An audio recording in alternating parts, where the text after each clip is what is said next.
Speaking of beautiful weather, 27 degrees tomorrow. Is that an advantage? Oh, both sides have got to play in it. I guess we're more acclimatised to it than they are. But I reckon both teams have plenty of energy at the start, so the start to the game could be fairly critical. Whichever team gets that start, it'll help them in that warmer weather. How good is it having this kind of a test before the finals? Oh, it's good. It's great to be playing two other teams, Geelong this week and Richmond next week, who are high up on the ladder, and it gives us a good opportunity to see where we sit as far as the competition is concerned. Those two teams have obviously been highly credentialed, regular finalists over the past few years, so we couldn't ask for a better preparation. I think, Coach, they're the only two sides left that you haven't coached to win against.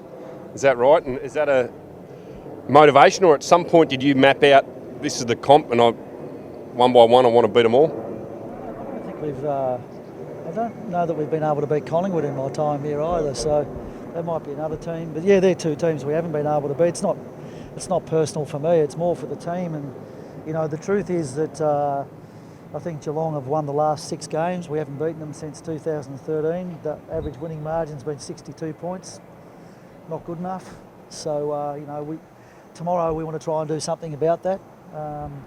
And I think, really, they've dominated us for the better part of the last 10 years. I think we've won 2 out of the last 20. One of those was a kick after the siren. So, we've got a lot of work to do. They're a great club. They're in good form. It's a great test for us. But you've made a habit of busting hoodoos this year, though, haven't you? Yeah, it doesn't mean we will tomorrow, though. We all the way along, because we've been a pretty poor team for a few years, and a lot of teams have had domination over us.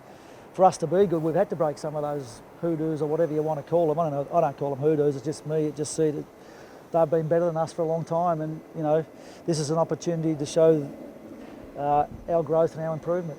Way back when this Geelong side started getting good, they made no secret of the fact that the hidings that the great Lee Matthews Brisbane Lions side gave them was the motivation that sparked there, and there's records of guys saying that.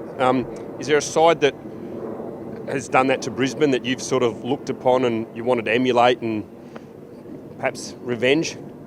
Not particularly. I mean, a lot of sides have beaten up on Brisbane the last 4 or 5 years, so it's not one side in particular. It's just us saying that, as we grow as a football club, if you want to be the best, you've got to beat the best, and here's another opportunity this week.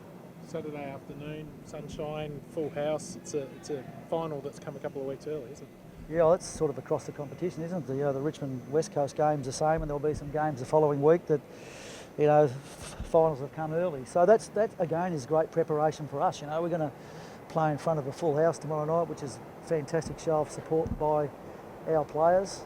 We had that earlier in the year against Collingwood, but I felt like half the crowd was Collingwood. I've got a feeling tomorrow night it might be mostly Brisbane. So credit to the boys for the way they've played their footy this year, that's happening. And then we get an opportunity to go to the MCG next week, and I'm pretty sure there's going to be a large crowd there. So golden opportunities for us to practice in finals-like environment. How have you dealt with that? Because your players have mentioned this week about Collingwood, maybe a bit of stage fright, maybe a bit of nerves, maybe a bit of everything.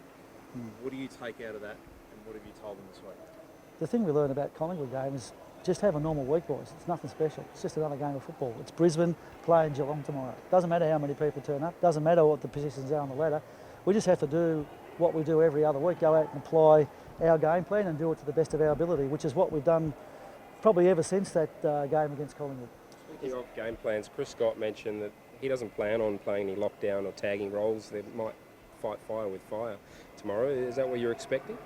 No, you never believe what other coaches say in their press conferences. You could hardly believe me. Thanks. 18 of the 22 players you got running out tomorrow from interstate. Player well-being and player welfare, how important over the last couple of years has that become at this club? Oh, it's become incredibly important at every club. There's no doubt, the players are under tremendous pressure and scrutiny in what they do, and clubs setting up great systems to support them both on and off the field is really important, and I think our club's done that particularly well over the last couple of years.